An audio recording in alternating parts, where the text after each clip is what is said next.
ஒரு குட்டி கதை. ஒரு சிட்டுக்குருவிக்கு ஒரு கூடு வேணும். அப்போ ஒரு ஆத்தங்கரை பக்கத்தில் ஒரு முருங்கை மரமும் ஒரு ஆலமரமும் இருந்துச்சாம். இந்த சிட்டுக்குருவி என்ன பண்ணியிருக்கு, முருங்கை மரத்துக்கிட்ட போய் நான் இங்கே கூடு கட்டிக்கலாமா, எங்கள் குஞ்சுகளோட வசிச்சுக்கலாமான்னு கேட்டிருக்கு. முருங்கை மரம் அதெல்லாம் முடியாது, நீ வேறு இடம் பார்த்துக்கோன்னு சொல்லியிருக்கு.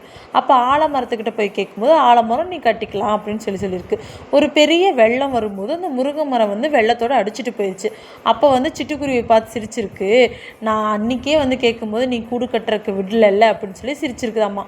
அப்போ முருங்கை மரம் சொல்லியிருக்கு, நான் அன்றைக்கே உனக்கு கூடு கட்ட இடம் கொடுத்துருந்தா இன்னைக்கு நீ வெள்ளத்தோடு அடிச்சுட்டு என் கூட வந்திருப்ப.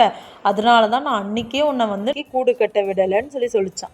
இதிலிருந்து என்ன தெரியுது, யாராவது நம்மளை விட்டு விலகி போனாலும் நம்மளை யாராவது நிராகரித்தாலும் அவங்கள தப்பாக நினைக்க வேணாம். ஏன்னா அவங்க நம்ம நல்லதுக்கு தான் நிராகரிப்பாங்க, நம்ம நல்லதுக்கு தான் விலகி இருப்பாங்க. லைக் பண்ணுங்க, ஷேர் பண்ணுங்க, சப்ஸ்கிரைப் பண்ணுங்க.